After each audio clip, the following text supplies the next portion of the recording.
أعوذ بالله من الشيطان الرجيم بسم الله الرحمن الرحيم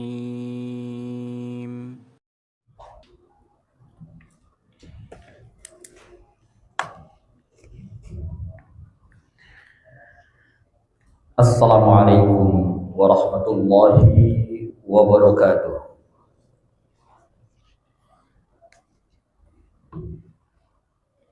Alhamdulillah, ashhadu an la ilaha illallah wahdahu la syarika lah, wa ashhadu anna Muhammadan abduhu wa rasuluhu la nabiyya ba'dah. Allahumma salli wa sallim wa barik ala nabiyyina Muhammad wa ala alihi wa ashabihi wa man tabi'ahum bi ihsanin ila yaumiddin, amma ba'd. Ikhwani fillah, a'azzani Allah wa iyyakum.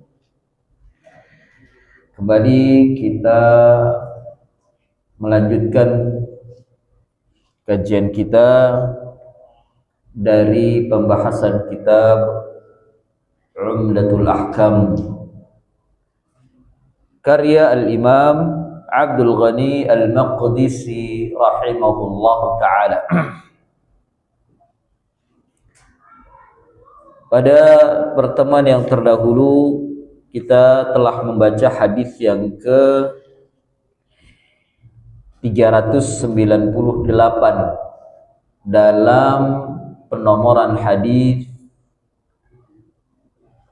pada penomoran hadis dalam kitab Taysirul Allam Syarah Umdatul Ahkam oleh Syekh Abdullah bin Abdurrahman Al-Bassam rahimahullahu ta'ala, di mana hadis yang ke-398 ini musannif meletakkan hadis apa yang diriwayatkan oleh Bukhari dan Muslim, datang dari sahabat Abdullah bin Abi Aufa radhiyallahu anhu.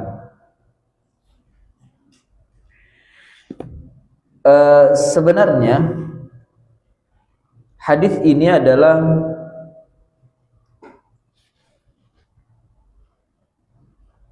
kitab atau tulisan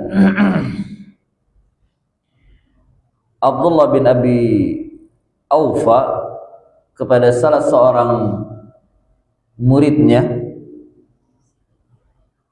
ketika keluar untuk memerangi orang-orang Khawarij di Harura. Yang dulu nama Khawarij itu Haruriyah. Nama Khawarij itu Haruriyah. Ya. Munculnya nama kelompok ini Khawarij itu zaman Utsman bin Affan. Zaman Utsman bin Affan. Dan dilanjutkan zaman Ali bin Abi Thalib. Sebelum Utsman, yakni Umar, Abu Bakar, Rasulullah, orang-orang yang semisal ini, yang memiliki pemikiran semisal ini, semisal Khawarij itu dinisbahkan dengan Haruriyah karena mereka banyak bertempat tinggal di daerah Harura. Ya, di daerah Harura. Harura itu daerah sebelah selatan Madinah. Sebelah selatan Madinah. Ada yang mengatakan dekat, bukan sebelah selatan tapi sebelah timur Madinah. Ya, hampir mendekati Najd. Itu daerah Harura. Nah, orang-orang Harura ini, kalau bahasa kita ini, angkuh, ya, tidak sopan, merasa tinggi, dan berani, terlalu berani sampai dia tidak bisa memandang kepada siapa ia berbicara. Iya. Kita tidak tidak mengkritik tentang keberanian mereka terhadap kemungkaran, tidak. Cara mereka berbicara yang tidak bisa menggunakan pilihan kata yang baik. Ya. Ini Harurah. Dan memang demikian, orang-orang Haruriyah ini sudah ada sejak zaman Nabi sallallahu alaihi wasallam. Yang dahulu dipelopori munculnya oleh Dzulkhuwaisirah. Dzulkhuwaisirah ini yang berani sekali bicara kepada Nabi, "I'dil ya Muhammad, fa innaka lam ta'dil." Ini qaulul haq, urida biha al-batil. Adillah wahai Muhammad. Rasulullah bilang enggak adil. Dan bilangnya bukan adillah wahai Muhammad, bukan adillah Rasulullah, tidak, adillah wahai Muhammad. Dia memanggil nama. Ya, memanggil nama. Bukan adillah wahai Rasulullah, tidak, tapi adillah Muhammad. Sesungguhnya engkau itu tidak adil.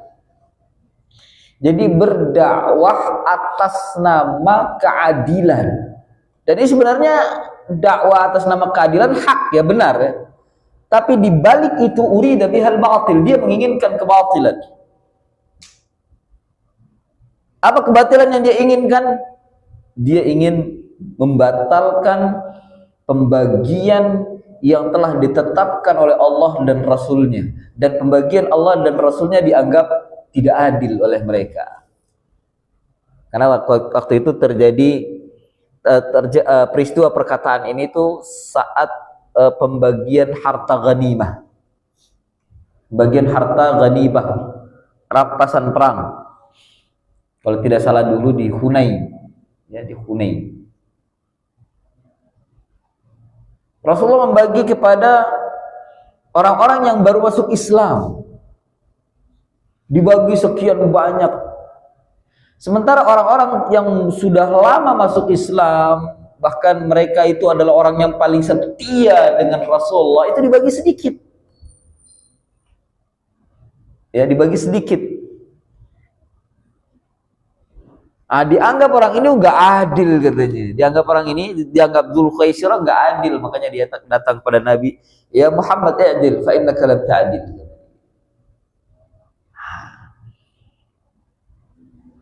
Orang-orang yang berada di sekitar Rasulullah itu marah. Ya, marah.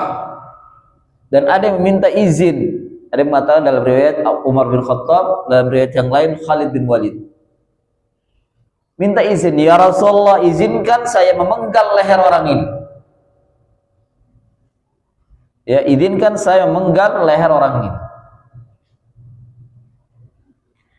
Nabi mengatakan, "La, jangan. Sesungguhnya dia ini masih sholat. Jangan. Kemudian sungguh akan keluar dari tulang sulbi orang ini, atau tulang sulbi orang-orang seperti ini." Maksudnya keluar dari tulang sulbi anak keturunan mereka. Tulang sulbi orang ini keturunan-keturunan, ya, yang akan kalian perangi. Dan memerangi mereka adalah peperangan yang terburuk di bawah kolong langit. Ya, tahta adimis sama. Perang yang paling terburuk adalah memerangi orang-orang Khawarij. Terburuk, bukan orang-orang kafir. Ya, bukan orang-orang kafir yang paling terburuk, memerangi orang-orang Khawarij. Mengapa? Karena orang-orang di luar Islam dia mengatakan bahwa Nabi memerangi kaum muslimin atau kaum muslimin sedang perang saudara.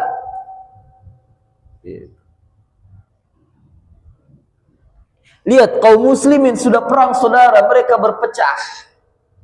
Memang demikian. Kemudian yang kedua, harta rampasan mereka tidak dijadikan sebagai ganimah. Ganimah tidak.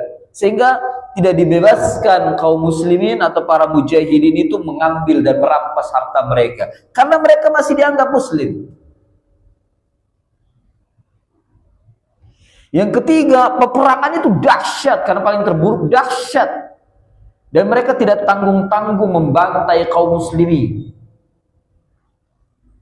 Tidak merasa kasihan dengan darah kaum muslimin, orang-orang Khawarij. Dan mereka tidak pandang bulu apakah ini pembesar, apakah orang yang lama, orang yang mulia.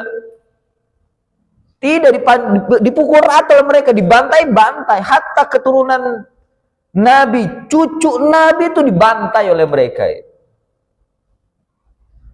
Gak ada hormatnya sama sekali. Dengan alasan tadi adil, menegakkan kebenaran. Dan mereka menganggap pada diri mereka lah kebenaran. Itu Khawarij. Ya. Bahkan tidak segan membunuh khalifah pada waktu itu, yaitu Utsman. Itu Khawarij. Ya. Tidak segan membunuh khalifah. Yang membunuh Husain itu juga Khawarij. Yang dipenggal palanya dibawa itu. Ya. Palanya dibawa. Itu Khawarij. Lihat, orang-orang yang mulia itu dianggap sama mereka itu nggak ada artinya. Apalagi ulama biasa. Mereka tuh apa itu?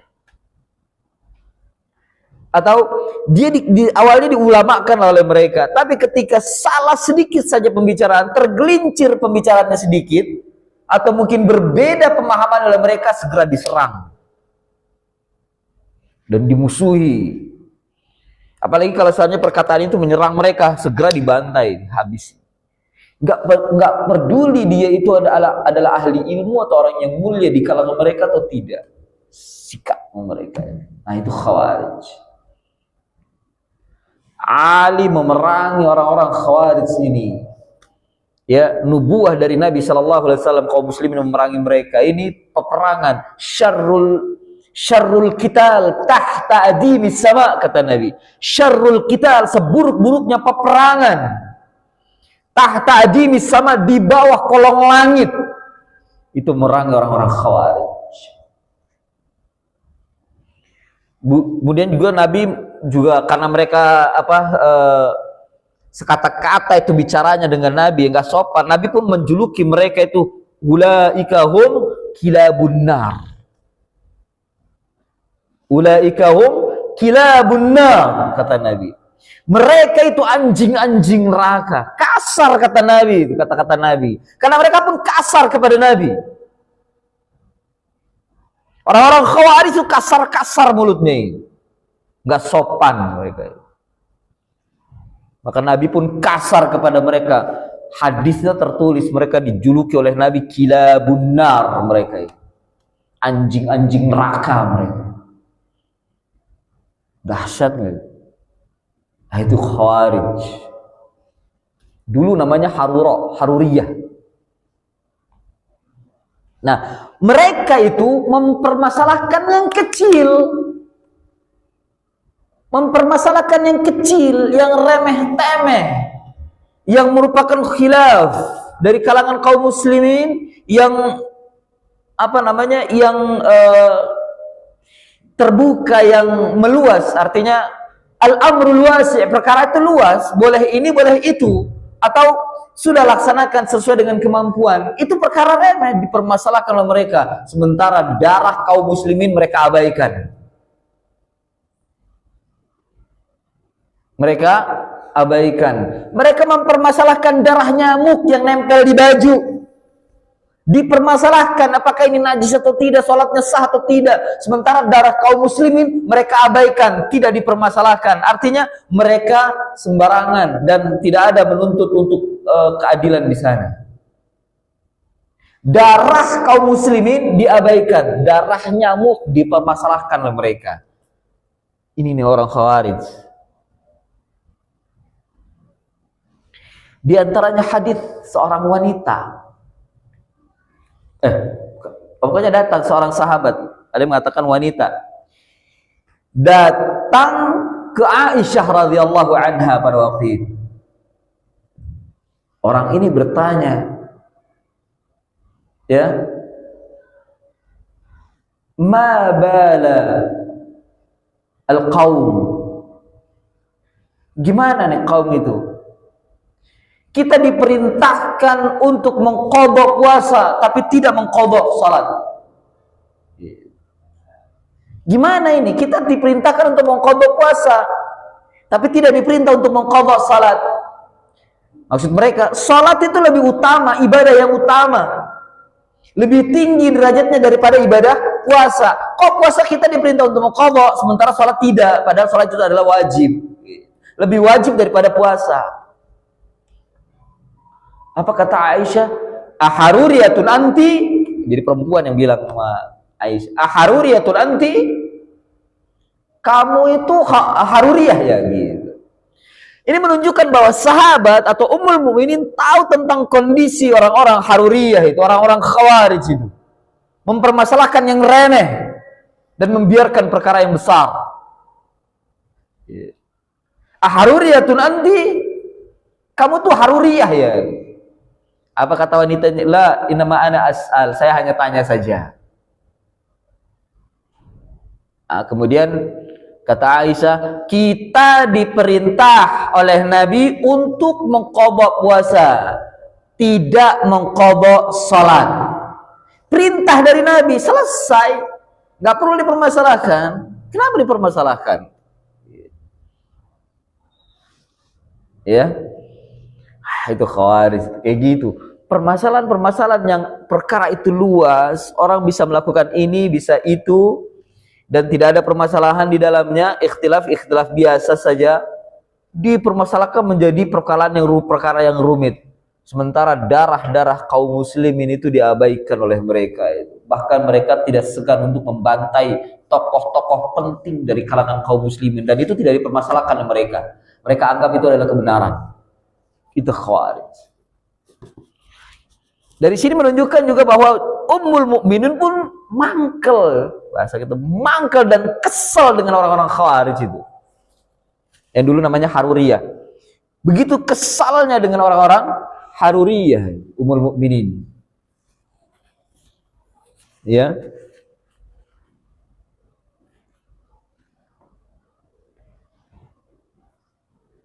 Nah, hadisnya Abdullah bin Abi Aufa ini, beliau menulis kepada seseorang ketika keluar menuju Haruriyah. Ini perintah dari Ali bin Abi Thalib. Ali memerintahkan untuk kaum muslimin pergi ke Harura memerangi mereka. Awalnya Abdullah bin Abbas dikirim untuk debat, untuk mengembalikan mereka.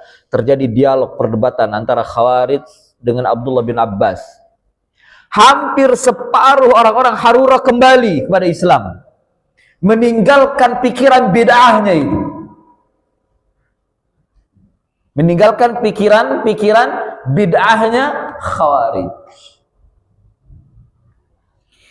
Sisanya baru Ali mengirim pasukan ke mereka, dan peperangan antara Ali dengan orang-orang Haruriyah atau Khawarij ini adalah sudah merupakan nubuat, berita dari Nabi, akhbarun nubuwah, khabar kenabian dari Nabi SAW bahwa kaum muslimin akan memerangi anak keturunan Dzulkhuwaisirah tadi, dan peperangan mereka itu adalah peperangan yang terburuk di bawah kolong langit. Mereka itu adalah anjing-anjing neraka. Itu Khawarij, ya.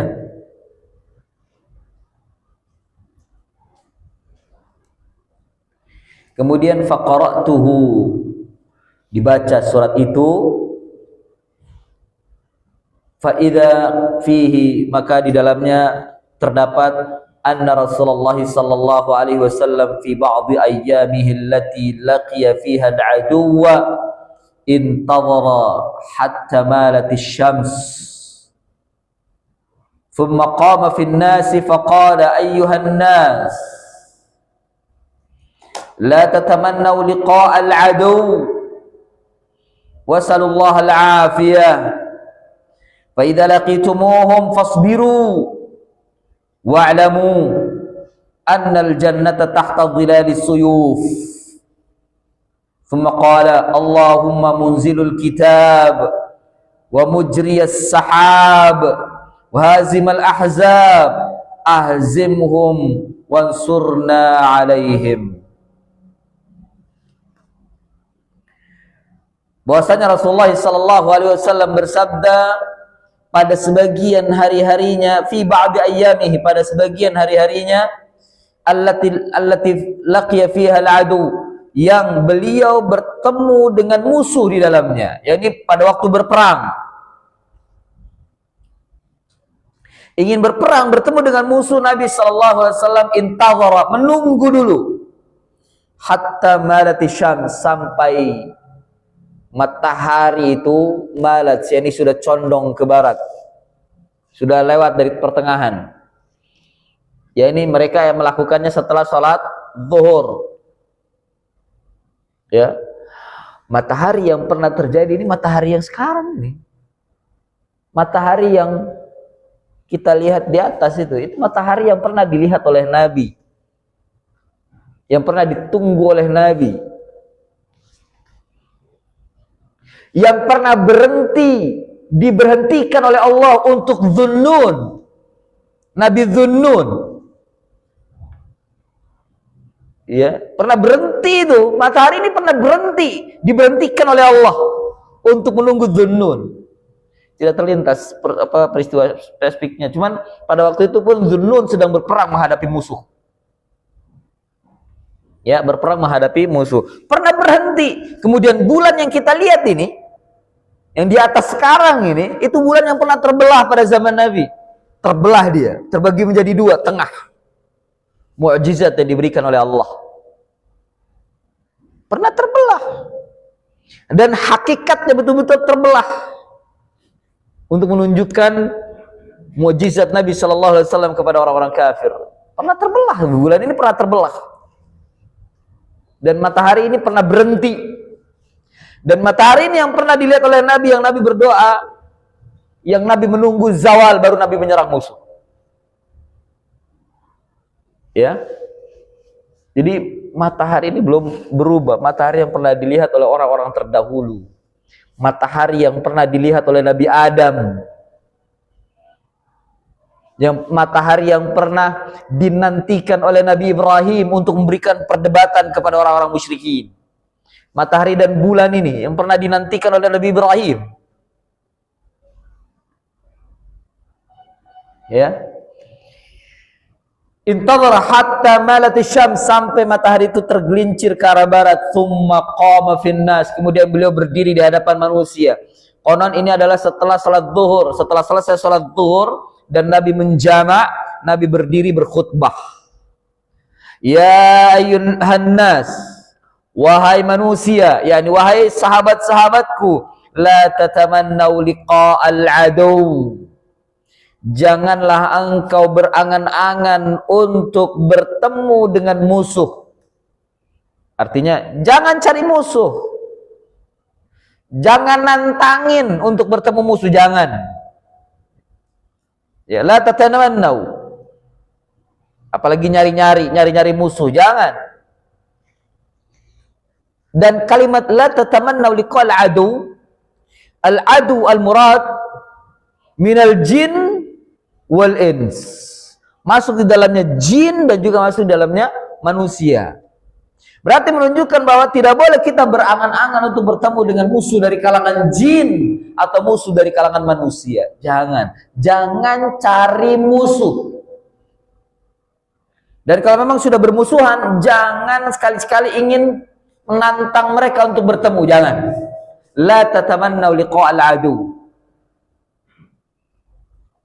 Ya, ini artinya bukan takut, tapi ya buat apa gitu nantangin gitu. Buat apa cari-cari musuh, buat apa? La tatamannau, jangan berangan-angan, jangan coba berharap. Sallallahu al-afiyah, ini yang kedua. Yang pertama, dilarang kita menantang mencari-cari musuh dan berangan-angan untuk bertemu dengan mereka. Jangan. Yang kedua, sallallahu al-afiyah, mintalah kepada Allah al-afiyah, kesehatan. Minta selalu penjagaan dari Allah, kesehatan baik jiwa maupun raga, agar kita bisa beribadah kepadanya. Sallallahu al-afiyah, Allah bisa menjaga kita, ya, sehat wal afiyah. Fa idza laqitumuhum, jika kalian bertemu dengan mereka, yakni bertemu dengan musuh, ketemu memang baik dari kalangan manusia atau dari kalangan jin, fasbiru, sabar. Maka bersabarlah. Jangan lari, sabar. Sabar maksudnya sabar dalam menghadapinya, tidak diam. Lakukan strategi-strategi yang jitu, yang bagus untuk mengalahkan mereka. Gunakan perhitungan-perhitungan yang tepat untuk menghadapi mereka. Sabar menunjukkan bahwa menghadapi musuh itu butuh ilmu. Bukan hanya sekedar berani. Ya, kalau kata berani nggak, gue berani. Kemudian begitu berperang membabi buta. Bukan, membabi buta bukan berani, tapi bodoh gitu. Ya, menghadapi musuh dengan ilmu, bukan dengan kebodohan. Makanya kita juga belajar bagaimana strategi perang. Nabi pun sudah memberikan isyarat-isyarat atau ilmu tentang strategi siasah syariah, ya, baik dalam perang maupun dalam mengurusi kaum muslimin. Nabi sudah mengajarkan. Butuh ilmu, menghadapi mereka butuh ilmu. Fa idza laqitum fasbiru wa'lamu, dan ketahuilah annal jannata tahta dhilalis suyuf, bahwasannya surga itu di bawah lindungan pedang. Ini bukan berarti Islam itu disebarkan dengan pedang, tidak. Sebagaimana rumor yang beredar di negeri barat atau di negeri-negeri non-muslim, sehingga mereka fobia dengan Islam. Ya. Karena rumor batil itulah yang dikatakan bahwa Islam itu disebarkan dengan pedang, mereka mengintimidasi kaum muslimin. Rumor yang batil. Atau mereka fobia dengan Islam. Ya. Bukan, Islam, Nabi mengatakan ini sebagai perumpamaan bahwa berperang itu gagah berani di hadapan musuh, mengayunkan pedangnya dengan ilmu dan berhasil mematikan musuh, atau mungkin kita yang terkena pedang musuh dan kita mati syahid dengan pedang musuh, maka jannah ganjarannya itu. Menang atau kalah, jannah, surga. Membunuh atau terbunuh, surga, tahta dhilalis suyuf. Meskipun tahta dhilalis suyuf, kita juga tetap tidak boleh serampangan menggunakan pedang. Harus dengan ahli, dan ini butuh latihan, butuh dilatih untuk terampil dalam menggunakan pedang. Ya, tahta dhilalis suyuf, di bawah naungan pedang, artinya di bawah sabetan, baik terbunuh maupun membunuh. Thumma qala, kemudian beliau bersabda, yakni doa beliau, Allahumma munzilul kitab, Allahumma munzilal kitab, ya Allah yang menurunkan Alkitab, wa mujriyas sahab, dan mengalirkan awan, wa hazimal ahzab, dan memporak-porandakan pasukan atau sekutu, ahzimuhum, hancurkanlah mereka, wansurna, dan tolonglah kami, wansurna alaihim, tolonglah kami atas mereka. Ya, tolonglah kami atas mereka. Ini khutbah Nabi ketika Nabi ingin menyerang musuh.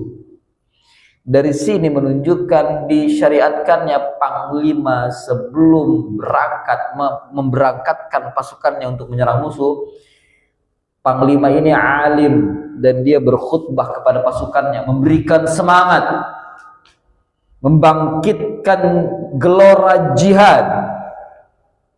Ya, semangat untuk jihad tanpa pantang mundur. Ya. Dan selalu yang dijelaskan itu adalah strategi-strategi untuk mereka. Kabar-kabar gembira untuk mereka. Ini panglimanya, tugasnya panglima. Panglima pun harus alim. Bukan hanya alim dalam hal perang, tapi dia harus alim dalam agama, dalam din. Panglima menurut Islam. Ya. Ini hadis tentang bagaimana Nabi Shallallahu Alaihi Wasallam memberikan khutbah atau memberikan anjuran kepada pasukan, dan ini termaktub di dalam surah atau surat yang ditulis oleh Abdullah bin Abi Aufa radhiyallahu anhu. Ikhwani fillah, a'azzana Allah wa iyyakum.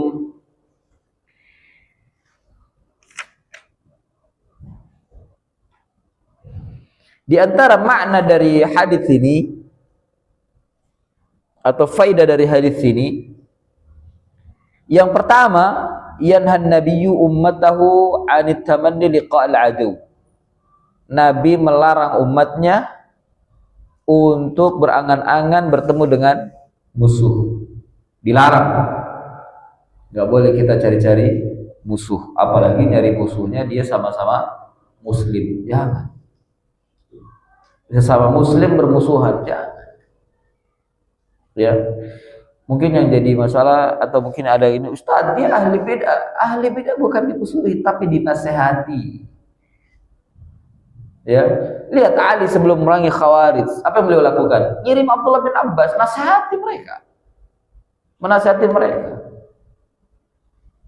Ya, dinasihati. Karena Ali Amir pada waktu itu khalifah dan berhak untuk mengirim pasukan, yaitu hak beliau. Tapi kalau kita menasihati dan kita tidak punya pasukan, ya sudah cukup menasihati, nggak perlu memerangi pakai senjata dengan mereka, nggak perlu. Nasihati. Karena agama itu adalah nasihat. Ad-dinu an-nasihah. Ya, ad-dinu an-nasihah. Jadi jangan berangan-angan bertemu dengan musuh. Berangan-angan bertemu dengan musuh.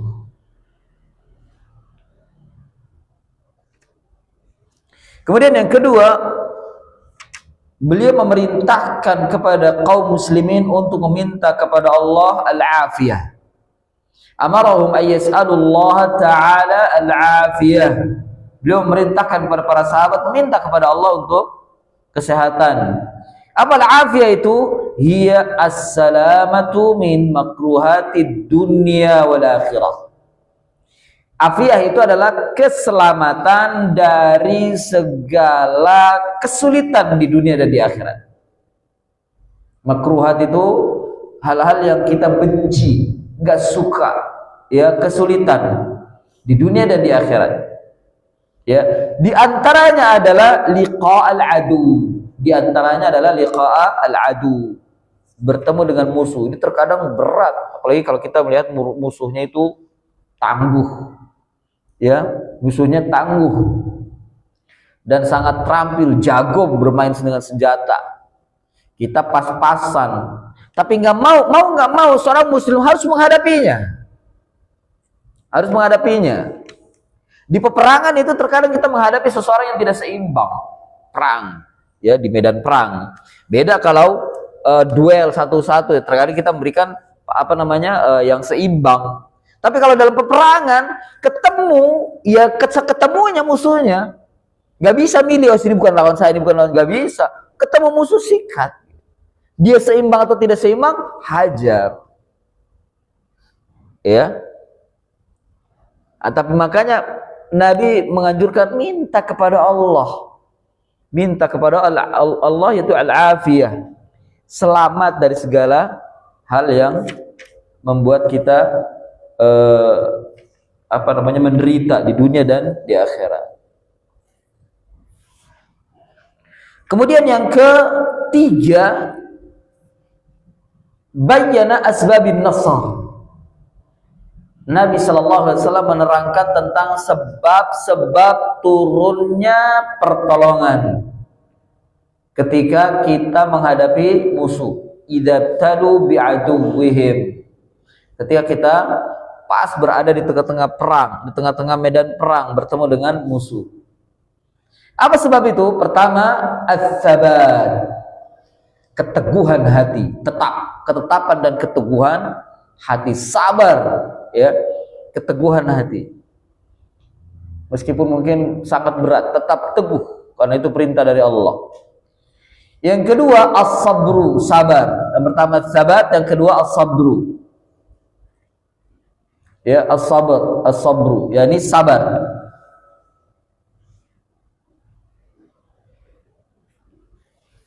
Yang ketiga, di waktu yang tepat menghadapi musuh.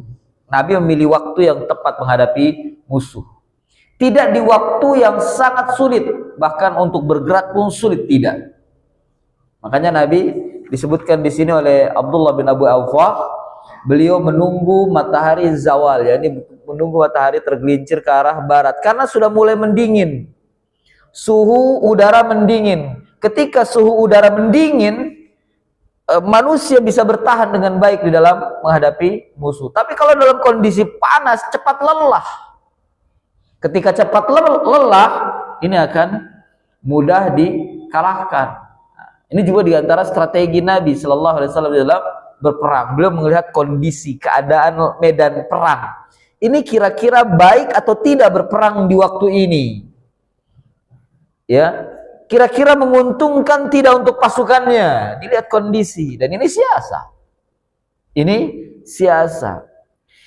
Ya, bahkan Nabi juga pernah menyerang di waktu fajar, karena waktu fajar itu waktu yang tepat.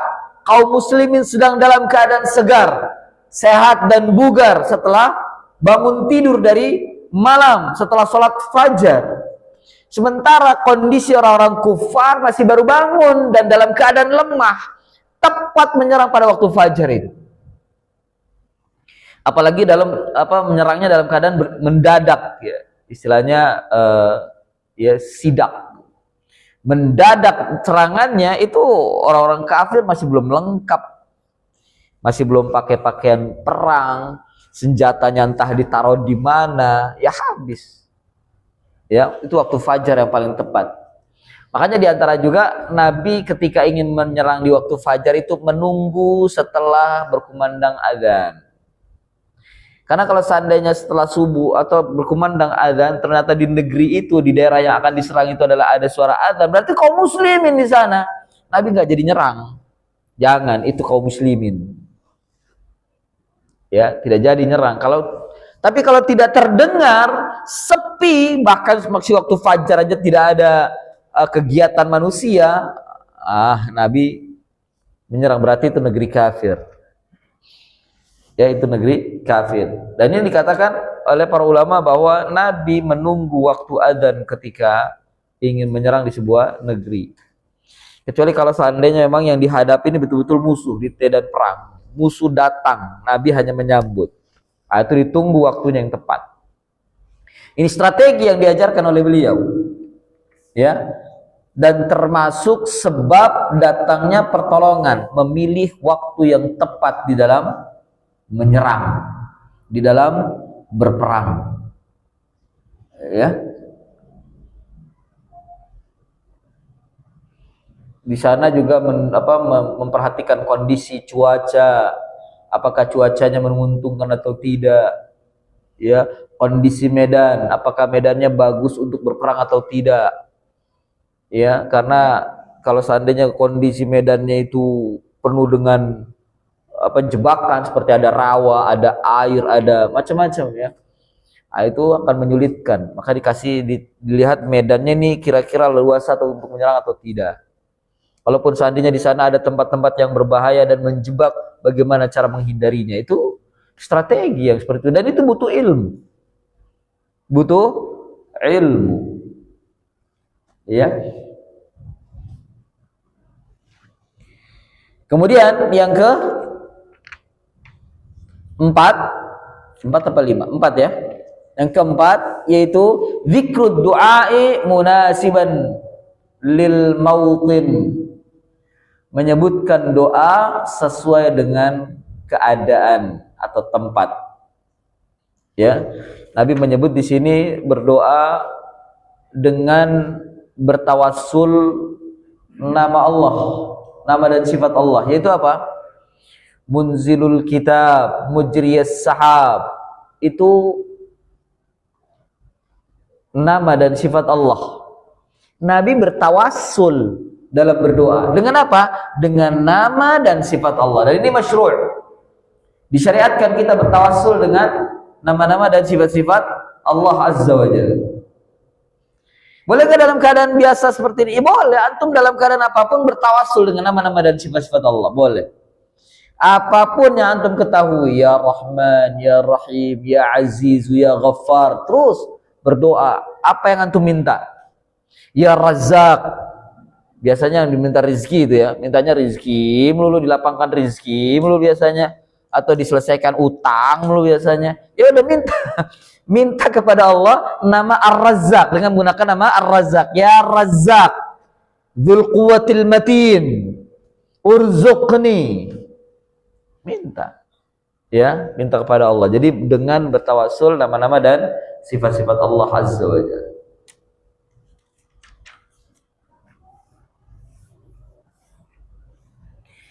Ikhwani fillah, a'azzani Allah wa iyyakum. Kemudian yang ke 6. 6 apa 5? Hah? 6. 6 apa 5? Enggak ada catat tadi ya. Kelima ya. Yang kelima, fadilatul jihad, keutamaan jihad. Apa keutamanya di sana? Sababu qaribin fi dukhulil jannah. Bahwasannya jihad itu adalah sababu qarib, sebab yang terdekat fi dukhulil jannah, untuk masuk ke dalam surga. Ya, sebab yang paling terdekat untuk masuk ke dalam surga adalah jihad.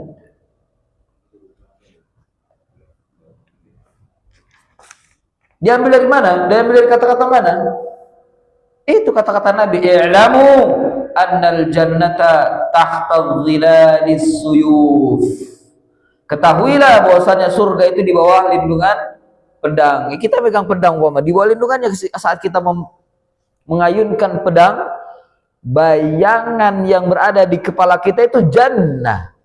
Dekat di tangan kita, surga itu di tangan kita. Ya, asbabun qarib, sebab yang paling terdekat ada di tangan kita, digenggam. Tahta dhilalis suyuf.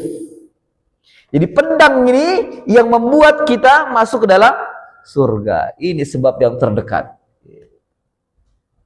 Meskipun ada sebab-sebab yang lain. Ada sebab-sebab yang lain yang masuk ke dalam surga. Namun ya ikhwah, untuk ini jihad bisaif, dengan senjata, kayaknya kita belum, untuk sekarang ya, sekarang belum tepat. Artinya belum tepat, belum mampu. Kaum muslimin belum mampu. Ya, hilang sekarang sudah kekuatan kaum muslimin, hilang, lenyap. Yang kedua, kita diremehkan.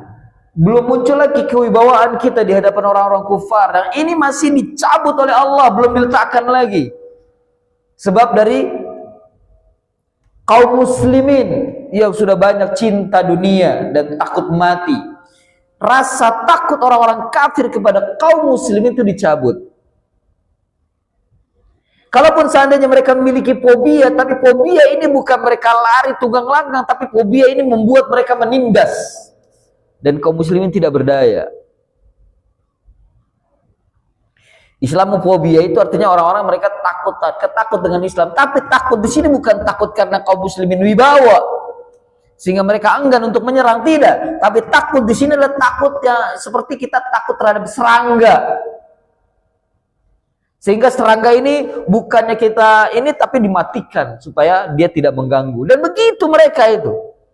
Fobianya terhadap Islam bukan mereka lakli, tapi mereka ingin menghancurkan supaya tidak ada lagi di atas permukaan bumi. Ini yang terjadi. Ya. Dan itu adalah merupakan bagian dari hukuman Allah Subhanahu wa taala kepada kaum muslimin yang sudah cinta dunia dan takut mati. Bisa? Man muadzin, fadhal. Ikhwani fillah, azanallahu wa iyyakum, kita lanjutkan ba'da Isya. Wassallallahu ala nabiyina Muhammadin wa ala alihi wa sahbihi wa barik wasallam.